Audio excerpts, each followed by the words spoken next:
Hey everybody, how you doing? It's time for episode 58 of the PDG Advertising Podcast. Welcome. Did you know that you can track how many store visits your Facebook ads have generated? No? Me neither. During the week, we found out that you can track how many people have visited your store based on having seen your advert on their phone or on their laptop or wherever it is that they've seen your Facebook advert. And we thought that was pretty incredible. When it was brought up in the office, the first thing that we wanted to figure out was, well, how? How does that work? And not even from an advertiser point of view, from a human point of view, where we wanted to see, well, how could that be possible? What's the connection between someone seeing an advert on a phone and someone visiting a store? So, being the daring digital advertising rock stars that we are at PDG Advertising, we have checked in on this to see how store visits are actually calculated. And it's so intriguing, interesting, and scary that I want to read it out to you. Store visits on Facebook, and this is from the Facebook website. This is from Facebook Business Ads Help Center. The store visits on Facebook, those that are attributed to a Facebook advert, are calculated by information shared by people who have enabled location services on their mobile devices. This information depends on each person's permission settings because people choose to share their location even when the Facebook app is closed. The Wi-Fi and Bluetooth signatures that these people share also help to pinpoint their location more accurately. That's number one. So basically what I think that's saying is if you walk into a shop, you are triggering some sort of connection to the Facebook ads network via your Wi-Fi and Bluetooth signatures. So that's number one. Number two is satellite imagery and mapping data from third parties that show the location boundaries of your shops. So, and this is really, I mean, this is, to me, this is fascinating as an advertiser, but this is written, the person that this guide is written for is a Facebook advertiser. So the language that it's using is satellite imagery and mapping data from third parties that show the location boundaries of your shop. So what that's saying is whenever you walk into a shop, there's a satellite that's bouncing some sort of a signal onto your phone, and then it's flying back to some data center in Facebook, and it's saying this person was in this store. And if that wasn't crazy enough, it also says here, filtering out people who seem to be employees or appear to be moving past your shops rather than stopping to visit. So it's actually calculating when you're walking past rather than when you're actually visiting the store. So there's three things, and that's three ways that it's tracking how you physically are walking into stores. And it's not through any sort of thing that the store has set up. It's not through anything that you have set up. It's just the way that your phone is interacting with the universe around it and the universe that we have created around it. And it's bouncing off signals everywhere. And it's able to track if you've seen an advert, whether or not that you've ended up going into the store of the person who is running the advert. And to me, that is beyond the future. That is very futuristic. It's scary. I always look at the positive side on things like this where I'm thinking, well, that's pretty cool if we can do that. Think of the cool things that we can do that would be good for humanity. But I'm sure there's a lot of people out there that don't share my optimism. But I guess knowledge is power. So that's how Facebook ads track store visits. What do you think of that? So our next story is about fake likes on Instagram. Let me tell you how this came up. In the office, we were looking around Instagram and a profile came up that was a similar company to ourselves at PDG Advertising. So another advertising agency based in somewhere in England, Humberside, I'd like to say, but I'm not 100% sure. The account looked very pretty, very bright colors on it, and it was doing that thing in Instagram where you create a story out of the pictures that you use on your profile. So whenever you look at someone's profile on Instagram, you see 3 squares, 3 squares, 3 squares. And some people like to make stories out of that and like to make pictures that only make sense whenever you look at them from afar and look at the profile atop. And immediately that sparks a red flag for me, but I'll go into that a little bit later on.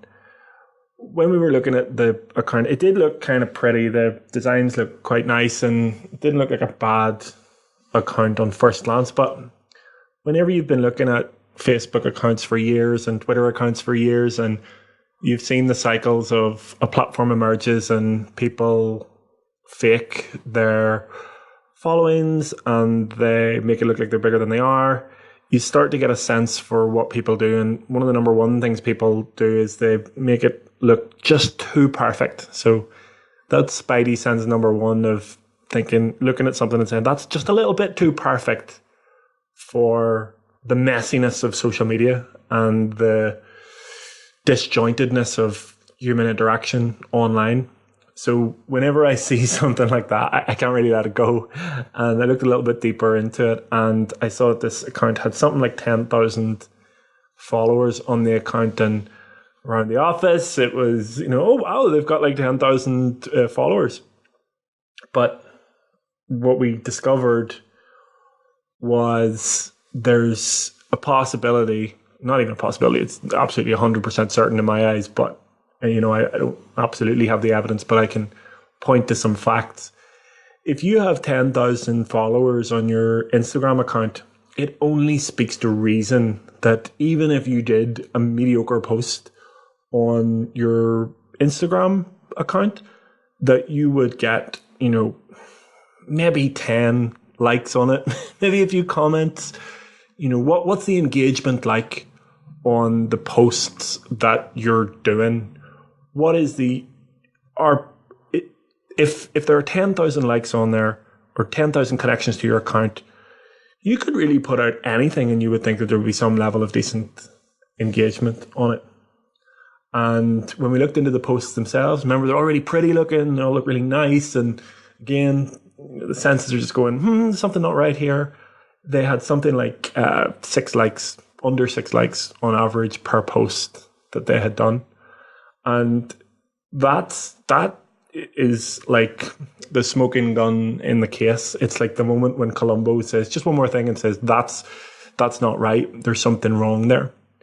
And let me give you a comparison.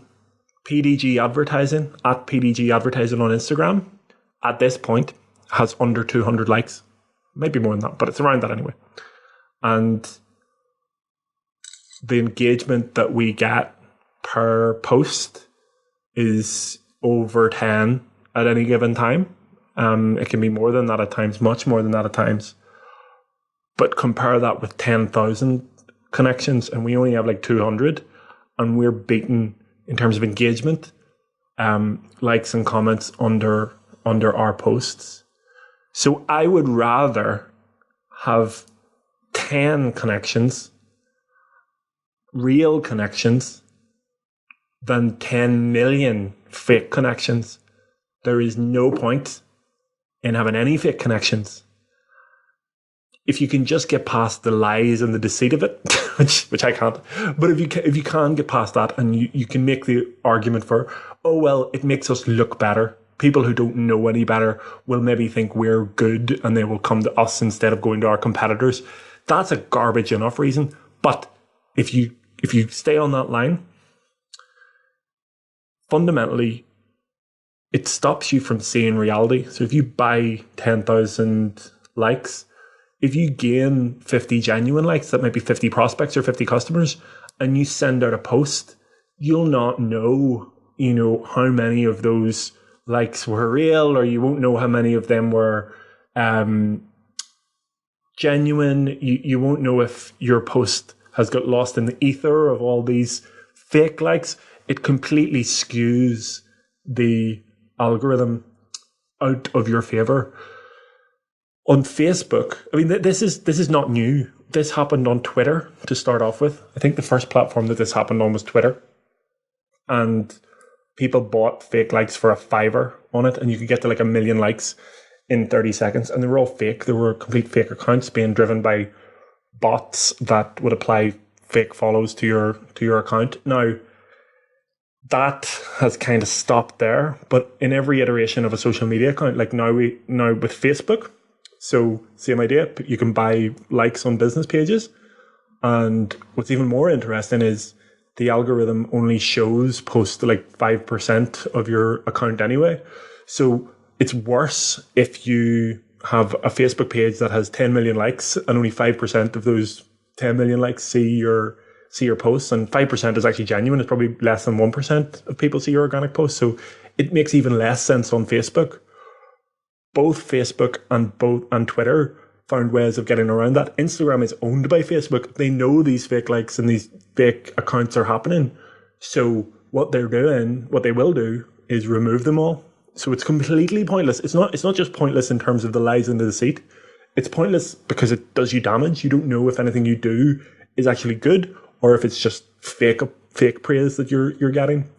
And thirdly, it will be laid bare whenever at some point in the future Instagram goes bang, we're removing all of these fake likes, or these people that haven't engaged with you, or these people that you've never met but yet have followed you for some reason. There's other little tells as well. You know, if you have only done like 100 posts and you've got like 10,000 followers, something's not right there. You know, there's things that you can see that aren't proper. And if you're an advertising agency and you're claiming to be able to help people to engage with their audience and help their business, I don't think the way to do that is by installing a bunch of fake likes on your page. Oh, that was all a bit salty, a bit angry about the Instagram likes. I wonder if we can get a little bit of a brighter section of the PDG Advertising Podcast right now. And we can. I want to share with you something that's really important. It's a video from 2016, and it's from a guy called Simon Sinek. It's about 11 minutes long, and I'm going to put this post on our website. I'm going to put it all across our social media, and I'm going to include the links under this YouTube or under this. I guess this is on Anchor, and it'll end up on Spotify and all types of podcasting places. But I'm going to add the link to it. It's a YouTube video from Simon Sinek, and it's something the title is something along the lines of how you'll never be happy or how you'll never get to where you want to go. And it sounds a little bit self-helpy, but it's not. It's all about millennials in the workplace. Now, I don't know if it's a good thing to be called a millennial or not, but I am 34 at this point as of the 24th of September 2019. So I'm 34 and I was born in 1985. So Simon Sinek says that if you're born after 1984, you're a millennial. Something about the turn of the millennium, if you were alive or growing up during that, it makes you a millennial. Now, aside from Simon Sinek, I've heard all manner of stuff about millennials in the workplace, and I guess being one, but always having a bit of a older head about me or something, or always, working well with older people. I hope I feel like somewhat of a bridge between millennials and the older generation, and I think PDG Advertising, some of its roots have been in explaining the internet, how it works, and how to use technology to your benefit to that older generation that maybe didn't grow up with it as much as I did. But this video is really important, and I don't think it's just important for millennials. In it, Simon Sinek goes through, and Simon Sinek is the author of a book called Find Your Why. So he's like a self-help guru, business coach, not 100% sure what he does, but I've always enjoyed hearing him speak. But this video, I have watched like once a year for the past 3 years or so, whenever it came out a couple of years ago, maybe last year, and then it came this year, and I thought, I'm going to have to share that. And I've already shared it across LinkedIn, and I'm hoping that some people watch it because I think it's good to share things that have impact and can maybe help other people navigate the world a little bit better. And what Simon Sinek says is that there are three main interface problems between the older generation and millennials, and they stem from a few things. So overprotective parenting. So things like medals for coming in last place, things like parents complaining whenever kids weren't doing well at school and saying it was a teacher's problem, parents not teaching kids how to behave correctly. And when I say correctly, in the way that maybe they were taught to behave. And whenever millennials then ended up in the workplace and are ending up in the workplace, they don't conform to what's expected and they feel really unfulfilled and ultimately unhappy. And it's no fault of their own. It's no criticism of theirs. But he says that that's a very important part of the makeup of the interface between millennials and the older generation. And the next one is social media addiction, the infiltration of the phone. I mean, earlier in this podcast, we were talking about how Facebook ads track store visits. If that's not an indicator of how pervasive technology is in our world, then I don't know what is. But Simon Sinek says that is a problem. And whenever he brings it back to, instead of forming strong relationships with friends, people of my generation, I'm saying that kind of loosely, but people of my generation and younger are losing or have lost the ability to make deep connections with people. Instead, they make them with machines. He references things like, if you want something, you can look it up immediately online, and, that instant information, the all-powerful internet that just helps you out in all different ways. And while I personally, Peter Doak, think that that's really, really cool, I'm starting to see that bond with the machine is becoming very, it's unbreakable, and it's becoming worse. And, he gives the great example of whenever you're sitting with people, and I do this, whenever I pick up a phone and I start to look at it and I start to, the people around me kind of disappear, and I get pulled into this rabbit hole of Facebook news and emails and all manner of stuff. And he says that that's really, really, really bad. And it's really linked to his next point. So his next point is about instant gratification. And he says that that's a bad thing because nobody has to work for anything anymore. So if you want, a date, you go on Tinder. If you want electronic device, you go on Amazon, it arrives pretty quickly. And everything's like instant, and the information is instant, and everything's instant. So that feels good at the time, but is it good? Is it good that nobody has to work for anything anymore? Does it mean that people of my generation and younger get upset whenever they don't get things instantly, and they don't understand the path that they have to trod, the journey that they have to go on?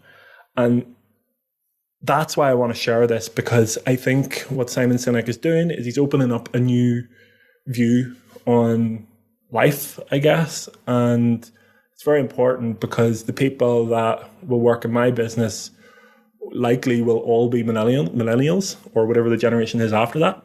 And it's important that we can all work together really well. And it's important that we learn what's important to each other.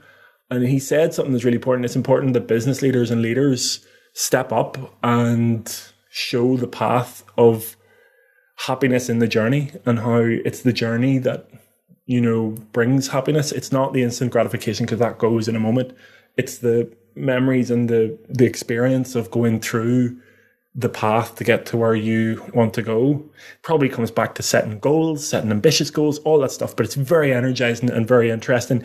And I would definitely recommend it as a piece of content to, ironically, consume on your internet enabled device.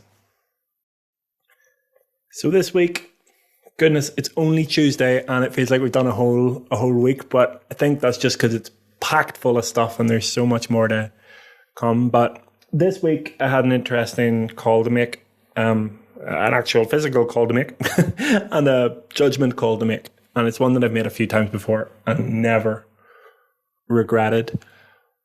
there was a prospect that a potential customer who sent us an email, and I had a very brief chat exchange with him, and he wanted me to schedule in a call with him to talk about how we could help him in his business. And I'll give you the broad strokes of what he does. He's a digital advertising agency, and sometimes other digital advertising agencies who can't do what they say they're going to do, will look to an agency like ourselves to try to do what we say we can, what they say that they can do, because we do what we say we're going to do. And what was really interesting was, this guy approached us, we didn't approach him, and we waited for the call to happen. But in between, the prospect actually asked for us to sign an NDA before we even had a conversation. And I'm totally against that. I'm not doing that. There's no way that I am spending time looking over an NDA before I just have a conversation with someone. I would never ask it of someone, and it's absolutely not something I'm gonna sign. And I don't know, it's such an old school way of working, and the opportunity might have been there that we could have helped this customer because they're a digital advertising agency. But it sounds to me like they're a digital advertising agency that maybe have been an old traditional marketing agency and are trying to make that move into being a more modern digital advertising agency. But clearly aren't making that move very well because they're asking people to sign, lengthy NDAs. And if you don't know what an NDA is, you Google that stuff. But if you want to know what it is, it's a non-disclosure agreement. So it's that potential customer asking for protection for their, I actually asked, I said, what's the NDA for? And the prospect said, it's so that we don't steal any of their secret marketing strategies. And the craziness of that is that why would if you're coming to us for digital advertising support, help for, maybe your customers or prospective customers that you might have, why would we be stealing your marketing solutions? So big red flag, and didn't want to do it, and said, look, we're not going to do that. And said, well, if you're not going to sign it, then we'll just need to leave it there. And that is unfortunately the path that we needed to take with that prospect. Now, I'm not in a position where, we want to be turned away a business, but we're mature and grown up enough to know that you don't take every customer that comes along. Some are, they might not be the size that you can help them with. They might be too big for you. That's possible. And then others, you just get a feel for, working with the person or working with the type of business, and that it's just not for you. And at that point, if someone asks us to sign an NDA before we've even had a conversation, it's a definite no-no. I'd be really keen to find out what other people think about that. If anybody wants to let us know if that's a crazy move or not. Sometimes you have to go with your instincts, and my instinct says if someone asks you to sign an NDA whenever you've never even had a conversation with them, the best you've seen is their website, and you know nothing about them, then say no. And that's what we will do in future if anybody does that. Now, if we have a conversation and we deem the opportunity correct, we'll ask the customer to sign an NDA, and we'll happily sign an NDA for the customer, but not before an initial conversation. Absolutely not. So something that we've been working hard at PDG Advertising is making sure our copy is great. And one of our team members this week, who I'm really pleased with, I'm pleased with all of them, but one of them came up with a great piece of copy for a campaign, and it's a campaign for a hotel, and we were redoing some copy that a customer had given us to make sure it felt nice for the reader. And with a hotel copy, you want people to be relaxing, and the copy that we created made it sound like you were sitting on a beach sipping a wine or a prosecco or something like that. It really got in the mode of how we want the customer to feel whenever they read it. So I was very pleased about that. But it just got me thinking, quality copy is appropriate copy. So copy and text changes its form when used in different areas. If you think about text that would be written on a court document, it's very different than what would be written on a holiday advertisement document. So that's something that we'll be thinking a lot more about. And I'm really pleased that we're starting to really think about the words that we're using to make sure that we're coming across in the right way and that we're doing the best possible job that we can for the customer. So now we're going to do hopefully a lighter section of the PDG Advertising Podcast. And I'm sorry if you can't hear me so well. The mic is a little bit further away from my my speaker box right now. And what I think we're going to do is we're going to take a look at some of the current news in digital advertising right now across the internet. And such an amazing thing that you can just look up anywhere across the world what's going on at any given time.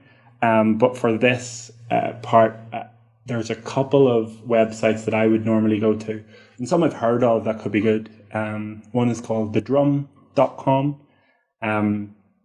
The next one is BBC News. So we go to the tech area, and usually you find out stuff about Facebook and all the tech platforms. Mashable, it's a really old digital advertising or social media really focused, or was focused anyway, online magazine. And then TechCrunch for maybe more technology based news. So let's have a look at what's going on. You know, I look at things online with a fairly cynical eye, but I found a cool area called in thedrum.com called resources. It's pretty easy to find. It's resources.thedrum.com, but there's a fair amount of links on the homepage to find it. But in resources, there are 246 results without any filtering, and they all seem to be like reports on the advertising industry. So like the first one is audience first advertising, adoption and evolution, and it's made by Oracle. I don't even know who really Oracle are. I think they're a technology company, but what do they know about advertising? I don't know. Don't even know what big advertising agencies there are out there, which is probably a pretty big flaw in my processes. But anyway, they've created a report on audience first advertising, and it goes all the way to people like GetResponse, which is a CRM tool. As far as I know that you would send big email campaigns to it. Marketo, big marketing. Goodness, I'm not sure what Marketo actually do. I'm pretty sure they're a CRM technology as well. Adroll, they're a company that helps you create retargeting adverts online. I would imagine that most of these are advertisements. I would imagine that all of them are advertisements for the company that they're related to. But there's probably some good stuff in here somewhere. So there's something called from .axu, DATAXU. I don't know if that's how you pronounce it or not, but it's called the Q2 Services Benchmark Report. And it might be interesting to download that and have a look at it. And I think I probably will. And in a future podcast, if it's any good, I'll bring it up and I'll go through what's in it. It talks about, how does your campaign performance stack up against others, and it probably would be good to hear about other campaigns and see what's working well and see what's not working so well, or whether your campaigns are better than other campaigns out there. So yeah, resources.thedrum.com seems to be the place to go for white papers on the advertising industry. Yeah, I think on the Drum there's a really interesting article called A Best Practice Guide to the Festive Season on Facebook. And you'll have to forgive me, that was a Skype message coming through. And you probably know that because you can know the voice, but while I'm on the laptop, our valued customers will be pitching in. So we're not pitching into the podcast yet, but someday, I think that's in our plan for the future. But right now they're just pitching in with pings to see what we can help them out with. And that's not so bad. So this article is the best practice guide to the festive season on Facebook. and it's done by a guy called Tom Hutton. And I don't know who he is, but I'm sure he's very important, and he writes a great article. But I think that this article here, it just highlights something. I mean, if you're thinking about, the Christmas season now, it's a good time to think about it. It's not totally too late. Like, it's better if you're thinking about it the day after Christmas, so you've got a whole year to plan for it, especially if you're in e-commerce or something that, really does well at Christmas time. But right now is a time to think about what's going to happen. So in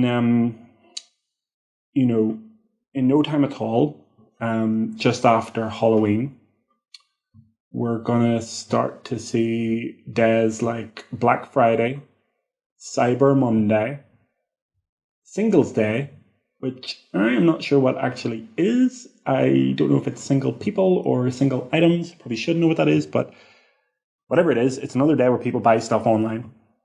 Think if you're a card shop, Valentine's Day or Mother's Day or Father's Day. These days are hot. And what happens is on the networks, on Facebook and any channel, is advertisers start pumping in money. So whenever you've got 10 people for a year in one spot in a market selling, and you've got the same amount of people all year buying, but you've only got 10 people from January to September, and then October, November come around and it starts to busy up. There starts to be more sellers. What happens is with any marketplace, there is less demand and more bidding to get customers, and that happens on Facebook. So you'll start seeing it as a user or as an advertiser. You'll start seeing that it's more difficult to get on the eye line.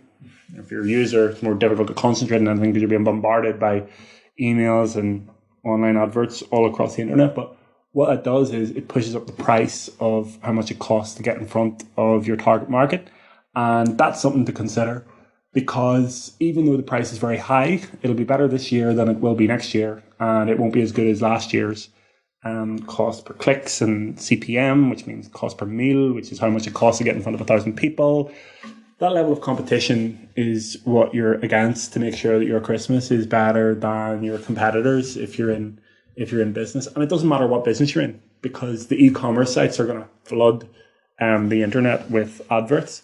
And even if you are a therapist or any type of business, your cost per click will go up. And in fact, I think it was last year that something really weird happened. The Facebook ads platform just started to break. And I wouldn't be surprised if that happened again this year, just under the sheer weight of the amount of money that's being spent on adverts. If you think about how many businesses there are, and you think about the primary way that you consume things in the world, it's through your smartphone. So this article, in highlighting those things, to build momentum for your campaigns, to start them reasonably early. Guess that's why even today, as we speak in September, we're able to see selection boxes. If you're from any other part of the world, a selection box is a box that has a whole load of different types of bars and sweets, like think Mars bar or Milky Way or fudge and all that manner of stuff. Just in one box, and it's like a present that people give each other. But it's a very much a festive thing here, in definitely in Northern Ireland, in England, in the rest of Ireland, and in the UK as a whole. I would say that it's only in the last 10 years, I hope, that these things have started to appear in stores.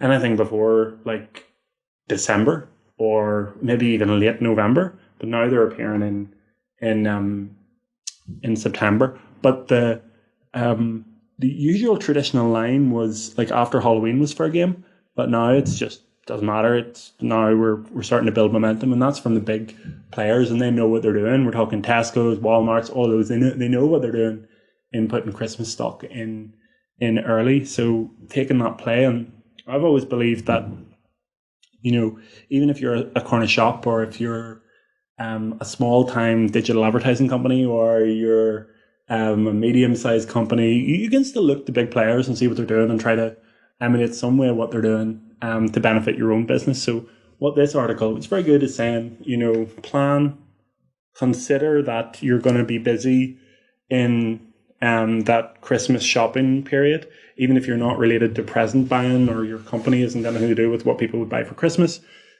There's a lot of activity going on online, so it's going to edge your campaigns out. And then over Christmas, there might be a lull. But back in January, that's whenever it will happen again, where there is a massive push towards getting people in for January sales and things like that. So that's actually a very valuable article on the drum. Tell you what, though, my heart goes out to all of those in Thomas Cook that have lost their jobs, that aren't able to go on holiday now, and that are stranded on holiday. It's just the worst thing. And I guess it shows once again that no company's too big to fail. You know, if your P&L ain't right, or you have things that are working outside of, you know, your control and they're not managed properly, the whole thing can collapse. And that's what the papers, and the reason I'm coming on is I've just come on to BBC News, and aside from Boris Johnson's suspension of Parliament being unlawful, Thomas Cook is dominating the airwaves right now, and it's. I mean, I have an uncle who flew for Thomas Cook, said they're a wonderful company to work for, and you know all the stories of the cabin crew and the reps all trying to work hard to make sure people are all right while having lost their own jobs shows that they probably were an amazing company, but things fail, and I've read that part of the reason for them failing was, you know, online disruption, and that's a big thing. So why do you need a travel agent anymore when you can go on the internet? I've heard that some people enjoy that personal touch, but I don't know. I've more faith in the fact that people just want to manage things themselves and book things. But having said that, I've booked a couple of holidays recently, and it's been nothing but a nightmare. I'd nearly rather have someone do it and pay a little bit more. So who knows? Maybe someday we'll go back to that. But right now, I think people feel that, you know, they can get a better deal online, and other companies have taken advantage of that, and apparently Thomas Cook didn't. And I'm no economist or an analyst of what's going on, but I do know that if your P&L ain't right, then you can't survive. And I'm very against loans. I'm very against, you know, borrowing. I'm very against bailouts. I'm very against all of that stuff. I think, you know, proper business needs to be conducted under a strong money in being more than money out. And that's how it is. But I absolutely feel for the people that this is affected. And it's a really big thing, but another example of online disruption. And if you're in an industry where, you know, where online has not come in and online is not a part of what you do, then it's time to look at it. It's time to say, should I be trying to get skilled up on digital? Should I get computer literate? Should I start to use my computer more? Should I understand what out there is a threat? If I'm a business owner in digital, should I be, if I'm a business owner in a company that has no internet or no digital component to it, what's coming around the corner that could just completely disrupt us? Because if you think about it, Amazon was started by someone who, I don't know if this is the whole Amazon story, but it's definitely part of it, where it was someone who looked at something that was really easy to disrupt and hadn't changed in years, and bringing along the internet could disrupt it. And look what it turned into. Amazon is now the thing that we go to buy things on.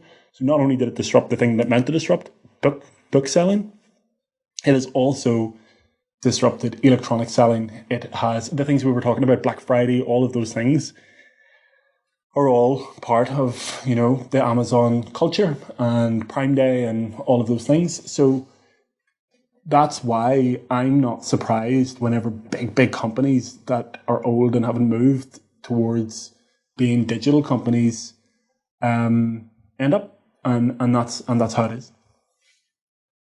All right, here we go. BBC News. Let's see what's in the tech section rather than the Boris Johnson disaster in Parliament or the tragedy of Thomas Cook and all his people. So here's the top news items. Google wins landmark right to be forgotten case. I don't even know what that is. Notorious hacker group returns from retirement. It's another story. It's an interesting one. Facebook buys mind-reading wristband firm. everything we do every day always points to one thing, that Facebook are one creepy company. And thanks to them, we've been able to build a business around that. Next thing is Kick Messenger app is the shutdown. And then Microsoft issues an emergency fix for IE browser, Internet Explorer. You know, what's really interesting about that, when I say interesting, mildly interesting, we focus a lot on Google ads and Facebook ads, but we're seeing some success on Bing adverts as well. And I think it's because people who maybe aren't as native on the internet will not download. I downloaded Chrome browser, and I know other people do Mozilla Firefox, and maybe on Apple it's Safari. But there's a lot of people who will buy a Windows computer and it will be pre-installed with Microsoft Edge internet browser, and whenever people use it, they then use Bing on it, the counterpart to Google, and put an advert on that. It's something that other people, I think, don't think about. So that is something that has been lucrative for customers in the past, but maybe not right now, because apparently there's some problem going on there where Microsoft have had to issue an emergency fix for it. Another story, WeWork's Adam Newman quits as chief executive. I saw this happening, kind of. I heard a lot about stock flotation. I don't really understand those terms, but I know that WeWork, the co-working company, wanted to go public or something like that. I don't know if I've been selling the company. I really don't understand it, and I don't claim to. But I saw it getting really big. I saw when I was in New York City, big WeWork offices, several of them. And in every city I've been in, I've seen a WeWork office. And I thought, how could any co-working space grow that big? How could it possibly be that big? How could that work? And I don't really understand it, but if he's quitting as chief executive, then what does that mean? Is that instability, or is that good, or is that bad? I don't know. But sometimes whenever you see a business, you can kind of go by your gut feeling at times and think, that's something not right there. Something's not working totally right. So anyway, that's what's happening. But out of those, I think the most interesting to me is Facebook buys mind-reading wristband firm. So what happens is Facebook buys something, and then sooner or later we're going to be able to advertise on it. How we're going to, oh my goodness. So Facebook has acquired a startup which is developing devices that can pick up electrical signals from the brain and then transmit them to a computer.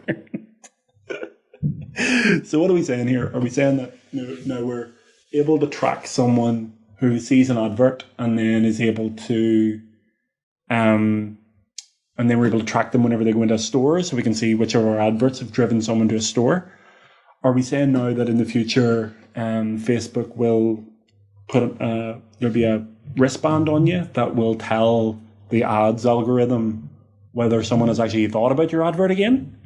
I mean, that's where that feels like it's going. And I don't know if that's just me putting two and two together and coming up with 6,000, but who knows? That's a possibility. So yeah, apparently someone called Control Labs has designed a wristband that can identify the signals the brain sends to the hand, telling it to move, and decode them. And again, I stay on the side of positivity, and I think, well, if we can do that,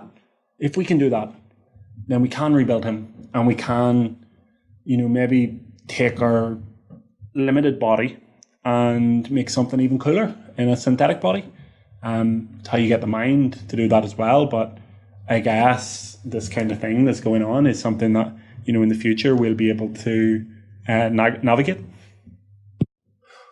I'll tell you what, I just went on to Mashable and had a look there, and I couldn't make head or tail of what was going on there. There's so much, but the one thing that jumped out was Greta Thunberg, and I apologize if I'm saying her name wrong.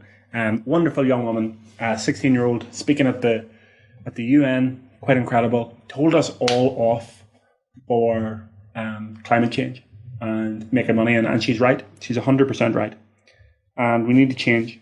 And it starts with ourselves, and it's something that we need to do. But then you see that Donald Trump has attacked her in a very sarcastic, childish tweet online, and I had to go and see what it was that he had said. And she said that people are suffering, dying, ecosystems are collapsing, and we're in the beginning of a mass extinction, and all you can talk about is money. And Trump treated something like, she seems like a very happy young girl looking forward to a bright and wonderful future. So nice to see. But with a quote to that tweet. So the contrast is the sarcasm, and it's not right. It's disgusting. It's not funny, and it's really wrong. And that's the way he treats people. But she dealt with it with a level of class. She took that comment that he made and put it on her bio, and that's absolute bravery, and a really strong way to deal with a bully, to face them down and say, I don't care what you say, you're wrong. And yeah, I think that's pretty cool. And I'm going to follow this girl and hope that she gets the exposure that she needs to change, a few people's opinion on the state of what we're doing to the environment. I mean, I'm hypocritical in talking about this. I was wondering today how much of a carbon footprint is caused by internet use and email marketing and things like that, and I'm sure you could all trace it back. But it's something that we're going to think about in PDG Advertising very soon, and it's something that everybody should think about. So yeah, well done her. Greta Thunberg. Greta Thunberg? I'm going to make sure that I'm saying that right. Greta Thunberg, at least. GretaThunberg. I think she sailed across the ocean, some ocean, in a boat, with no fossil fuel power, with just renewable energy. So well done her on that, and well done for her to stand up to what is supposed to be the most powerful human in the world.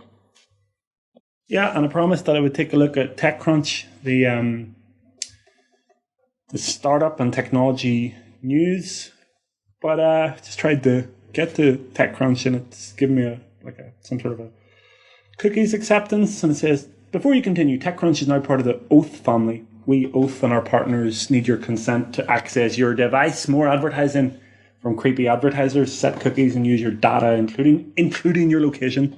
See? That's what they're trying to do.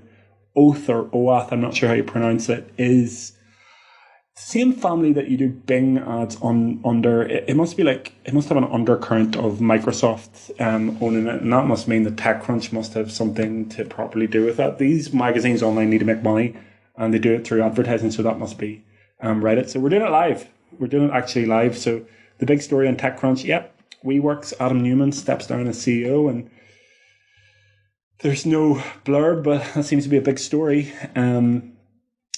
It's pretty cool. Amazon launches Amazon Care, a virtual and in-person healthcare offering for employees. Amazon has gone live with Amazon Care, a new pilot healthcare service offering that is initially available to the employees in and around the Seattle area.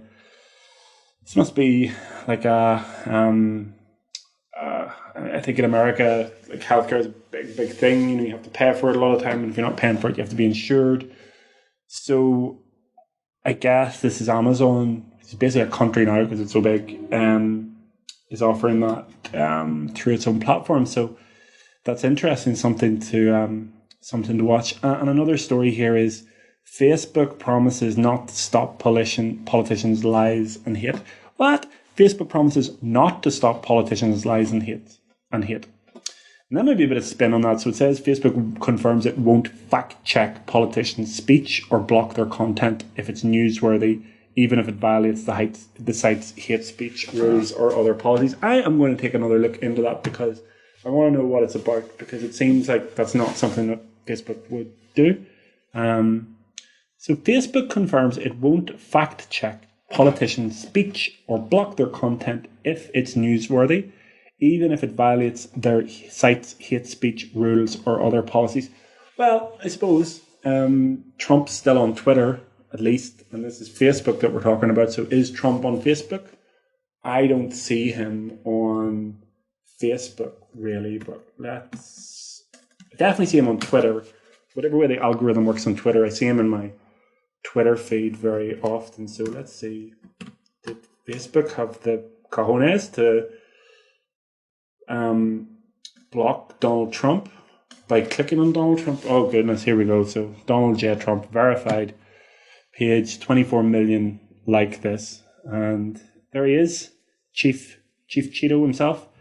And he is keeping America great and making America great again. And God, I love America. I love the American people. But yeah, I think that's all we need to say about that. Anyway, what's this about Facebook not banning people? Well, they haven't banned him then. So that's the thing. So Nick Clegg, can you imagine Nick Clegg is the guy that is the head of global policy at Facebook? He's a very driven individual. He was the leader of the Liberal Democrats in politics, and he was the deputy prime minister at a point because he propped up Cameron's government. And look where that ended up. Now we're all Brexit and Johnson's making the Queen lie and all manner of stuff. Disaster. But anyway, back to this. Yeah, okay. So I get it. So the idea is that if Facebook starts to say that, a politician's, causing hate speech, you can't really prove that either way unless it's very, very clear. If they're just making an opinion and it's not specifically what you would class as hate speech, or there's any blurred lines, it means that you're not balanced if you're taking them off the platform. I guess it would be like BT stopping people from phoning people if they wanted to promote a certain argument, or it's taken to court the door firm who has allowed people to walk through doors to talk to people. I kind of see it like that. I see Facebook as the newspaper, the phone, the radio, the TV. It's not Samsung that's at fault. It's the people that are using it to actually spread their news. So I kind of get what they're saying there. Although, would I feel the same if? I mean, the extreme example is whenever Facebook has pictures of people being shot on it, like live streamed. So would I feel the same if I was that person's family? I don't think I would. I would maybe change my opinion completely, but I'm not in that position right now, and I would say that there's maybe a case to be made for bans, but the people have a responsibility in themselves not to be promoting hate speech, and politicians certainly should, and it's the actual people that have the power to remove them. So yeah, that's something to think about. Kind of heavy. So everyone, that's it for probably the longest ever episode of the PDG Advertising Podcast. And this was episode 57, and I've enjoyed every single second of it, and I hope you've enjoyed it too. I'd love to hear if you don't like it. I'd love to hear if you like it. I'd love to hear anything. Comment, subscribe, email us if you want to come on the podcast at some point. Whenever we get bigger and better, we'll invite some guests onto it. But the plan for the rest of the week ahead, and I'm not going to commit to another one tomorrow, maybe the next day. I think maybe we need a little bit of time in between podcasts before I jump in and try to do one every single day, like podcasts from number 1 to like 50, where it was good to create the first 50, and I want to do more with more frequency. But it's a lot of pressure to, make sure that you have some interesting content. And I think that this content was at the very least informative, and it's been very useful for me. So I really appreciate you listening to it. Now, as I said, the plan for the rest of the week is we've got some amazing customers to look after and do some great advertising for. I have a session up in the Boys Model. It's a school, and it's just around the time The Apprentice comes back on the BBC every year. And so comes on the Young Enterprise Northern Ireland business school competition, the business program. It's where the kids organize themselves into businesses, and they get mentors such as myself and other wonderful mentors across Northern Ireland who just give up their time for totally free in order to help the schools. And it benefits me massively because I get to see what's going on with the kids. I get to see what kind of technology that they're using, and it gives me an insight into the future customers. Don't ever tell them that to start off with, but that's something that we get out of it. But more so, we get to see some young adults growing. And if you want any faith in the future, I would suggest that you spend some time in the presence of the young people, the younger generation, who, if we're millennials and they're digital natives, I don't know what these kids are called, but They're way smarter than I think that we were, than I was when I was growing up. And the future is bright if they have anything to do with it. So I really appreciate you listening. And that is the end. It's finito. There is no more today for the PDG Advertising Podcast. This was episode 58. I have been Peter Doak, and it is the 24th of September 2019. And I will see you later.